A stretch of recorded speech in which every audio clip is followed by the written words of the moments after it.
So yesterday we had an outage that we were able to restore the system. At least all customers were in by around 1:52 a.m. We did experience partial national outage because what we lost was basically the Nairobi region, Mount Kenya and the coast region. West Kenya and North Rift was not majorly affected because Takwel was able to maintain generation as well as import from Uganda. And that is why restarting the system, it was quite easy and fast. That is why by around 1:52 we had restored almost all the customers back. What seems to have caused the outage, and I'm here flanked by the MD Ketrako, we had a breaker that shattered in Suswa, and Suswa is our biggest substation in Kenya. That receives power from Ethiopia. It also receives power from Loyangarani, that is the 310 megawatts from Lake Turkana wind, and it also receives power from all carrier. Currently we do not have an alternative evacuation line to the load centers of Nairobi and the coast region, and that is why we want to do a line from Gilgil to Thika to Mala to Konza and eventually to Isinya. That way now with such a link, if we have a challenge in Suswa, then we can be able to push power through an alternative link, and so therefore the country may not be necessarily affected. So this speaks to the need of building more infrastructure, ensuring that we have what we call N-1 for the entire energy infrastructure. And that is why we are thinking that we need to move into the space of what we call the PPP lines, such that the private sector can come in and help us build the lines on a model we call build, own and transfer, such that private sector comes in, builds the alternative evacuation lines, and after the private sector repairs itself, then they can transfer the asset to Ketrako, which is our Kenya's transmission company. So basically that was the reason, and that is a cure that we are hoping. Currently, here I've confirmed that we have almost all generators in.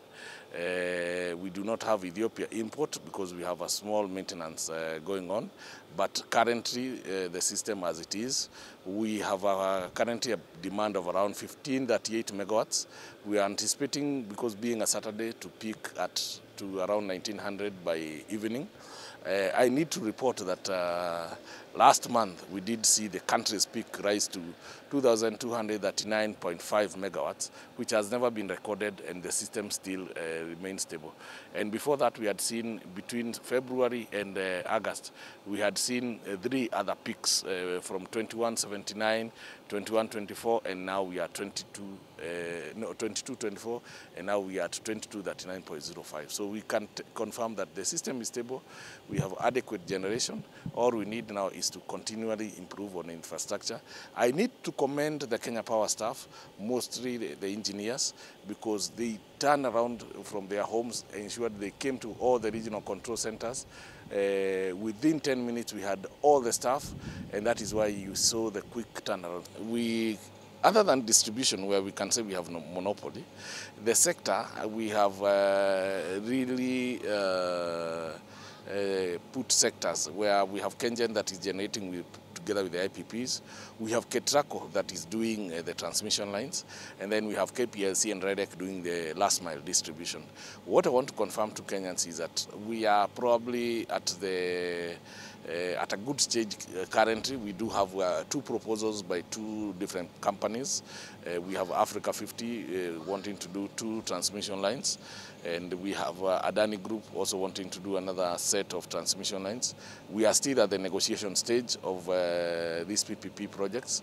We are hoping that in the next couple of months we can be able to close on both and give Kenyans value for money, and most importantly ensure that we do get the requisite funding to do the infrastructure, because currently as we speak, and you know the situation in the country, we do not have the headroom to borrow, and so therefore we have to think outside the box, and that is why PPP lines are coming in place. I may not be able to quantify the loss which Kenyans incurred, and the reason why we chose this regional control center is we were working on a working tour with the president. You saw us yesterday commission Mageta substation, and we also had the homecoming of our cabinet secretary in Kisumu.